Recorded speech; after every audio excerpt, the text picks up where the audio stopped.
A wonderful present. She didn't know that buying a present for her sister would change a man's life. Pete Richards was the loneliest man in town on the day that little Jean Grace opened the door of his shop. Pete's grandfather had owned the shop until his death. Then the shop became Pete's. The front window was full of beautiful old things, jewelry of 100 years ago, gold and silver boxes, carved figures from China and Japan and other nations. On this winter afternoon, a child stood there, her face close to the window. With large and serious eyes, she studied each piece in the window. Then, looking pleased, she stepped back from the window and went into the shop. There was not much light inside the shop, but the little girl could see that the place was full of things, old guns and clocks, more jewelry and boxes and figures, and 100 other things for which she didn't even know the names. Pete himself stood behind the counter. He was only 30 years old, but already his hair was turning gray. His eyes were cold as he looked at the small girl. "Please," she began. "would you let me look at the pretty string of blue beads in the window?" Pete took the string of blue beads from the window. The beads were beautiful against his hand as he held the necklace up for her to see. "They are just right," said the child as though she were alone with the beads. "Will you wrap them up in pretty paper for me, please?" Pete studied her with his cold eyes. "Are you buying these for someone?" he asked. "They are for my big sister. She takes care of me. You see, this will be the first Christmas since our mother died. I've been looking for a really wonderful Christmas present for my sister." "How much money do you have?" asked Pete. From the pocket of her coat, she took a handful of pennies and put them on the counter. "This is all I have," she explained simply. "I've been saving the money for my sister's present." Pete looked at her, his eyes thoughtful. Then he carefully closed his hand over the price mark on the necklace so that she could not see it. How could he tell her the price? The happy look in her big blue eyes struck him like the pain of an old wound.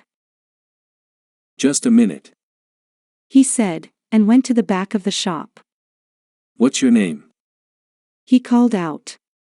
He was very busy about something. "Jean Grace," answered the child. When Pete returned to the front of the shop, he held a package in his hand.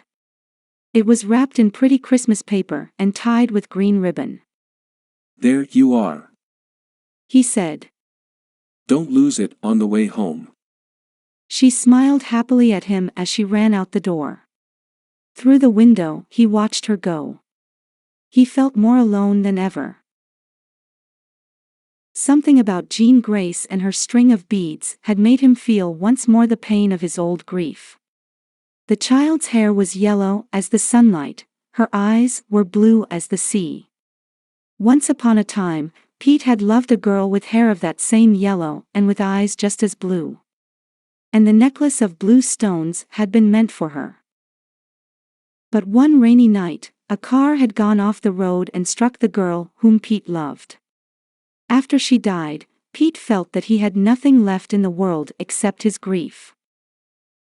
Since then, Pete Richards had lived too much alone. He talked with the people who came to his shop, but after business hours he remained alone with his grief. At last the grief for his lost love became grief for himself.